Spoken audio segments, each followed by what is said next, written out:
बताइए, जी। ये अल्कोहल का वॉल्यूम कितना होता है? किस अल्कोहल का सर पूछ रहे हैं आप? जैसे जिन है, अलग अलग अल्कोहल वॉल्यूम होते हैं। तुम मुझे विस्की का ही बता दो। विस्की का सर अराउंड 40 से लेके 45 तक रहता है। नहीं, ये तो जिन का रहता है। जिन जिन का सर 48 रहता है। एंड जो डोमेस्टिक जिन है उनका 40% भी होता है। अलग अलग वेरियस है। बट बॉम्बे सफायर लाइक हो गया उनमें वी आपका स्लैश वी क्या होता है? V/V, hmm. Volume by volume. Okay. और हमारे क्या जो विस्की हैं, स्कॉच हैं इंडियन के, वो क्या प्योर स्कॉच होते हैं? नहीं सर, वो ब्लेंडेड होते हैं। ब्लेंडेड होते हैं? जी सर। ऐसा क्यों होता है कि हमारे इंडिया में नहीं बनता? सर बनने को इंडिया में भी बनता है, बट अलग अलग डिस्टिलरी से उनको लाया जाता है, फिर उनको ब्लेंड करके एक नई तरह की विस्की बनाई जाती है उसको।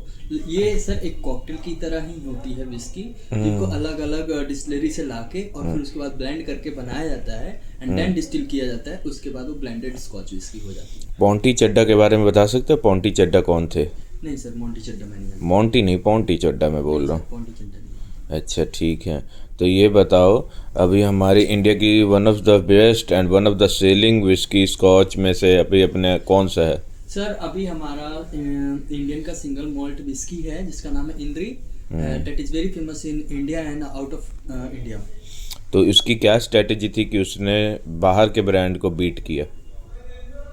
सर ये तो मैं श्योर नहीं हूँ क्योंकि मैंने इतनी स्टडी नहीं की इंद्री सिंगल मॉल्ट विस्की के बारे में। बट मैंने एक शॉर्ट्स वीडियो देखा था जिसमें इंद्री ने ऑल ओवर इंडिया ही नहीं, इंटरनेशनल तरीके पे भी अवार्ड जीते हैं।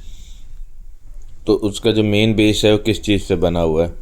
सर वो सिंगल मॉल्ट विस्की है तो उसका बेस बार्ली है। अच्छा, जी, ग्रीन। ठीक है। हमारे इंडिया में क्यों नहीं बन पाती है स्कॉच विस्की? क्योंकि सर स्कॉच का जो है वो लाइसेंस ओनली स्कॉटलैंड के पास है, और उनका जो लॉ होता है वो हम अगर बनाते हैं तो हम बैन भी हो सकते हैं और हम पे जो केस भी हो सकता है अगर हम ट्राई करेंगे तो। नहीं, ऐसा कोई पेटेंट नहीं है। पेटेंट है सर उनका। सही कहा आपने, पेटेंट है उनका विस्की स्कॉच बनाने का, इसी वजह से स्कॉटलैंड का। तो बाकी ब्रिटिश में क्यों बन रहा है? सर वो अलग विस्की आपने देखा होगा, KEY होता है, एक KY होता है, तो वो उसमें डिफरेंसेस दिख जाते हैं। अच्छा। जी।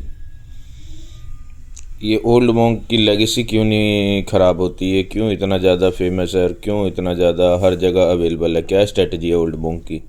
ओल्ड मोंक सर एक क्लासिक तरीके से बनाया जाता है। क्लासिकल जो ओल्ड मोंक रम जो क्या कहते हैं अपना शुगर मोलेसिस से जो बनाया जाता है, उसी उसी स्ट्रेटजी से बनाया जाता है। मोलेसिस से तो हर अल्कोहल बनता है। मोलेसिस से हर अल्कोहल बनता है सर, पर शुगर मोलेसिस से रम बनता है एंड पोटैटो मोलेसिस तो से वोडका अब बनता तुम्हारे है। इन्फॉर्मेशन के लिए मैं बता दूं कि मोलेसिस इंडिया में बहुत इजीली मिल जाता है, जो कि शुगर कैन को जब हम रिफाइंड करते हैं तो उसमें से एक मोलेसिस पदार्थ निकलता है। जी मैं तो उसी। उसी से बनता है ग्रेन से। बाकी जो हमारे बाहर के विस्की हैं वो मोस्टली बनते हैं खाने से मतलब क्या कहते हैं, अनाज से, ज्वार से, ग्रेन से। और एक टाइम इतना भुखमरी था इंडिया के पास कि वो ये सब चीज़ अफोर्ड नहीं कर सकता था, तो इसलिए वो मोलेसिस का ज़्यादा इस्तेमाल करते थे। तो 100% स्कॉच नहीं दे पाते थे, तो इसलिए वो थोड़ा सा 30 और 40% स्कॉच ब्लेंड कर देते थे, इसलिए उनका नाम ब्लेंड स्कॉच विस्की रख दिया जाता था। बट अब इंडिया के पास वो बेल्ट है, पावर है, आंध्र प्रदेश, पंजाब, बिहार, उत्तर प्रदेश। तो ये अब अनाज से हम विस्की स्कॉच बना सकते हैं। तो अब रामपुरा जैसे इंद्री होगी वो बन रही हैं। और ये जो तुम कह रहे हो कि पेटेंट है वो है, ये एक मिथ है। ये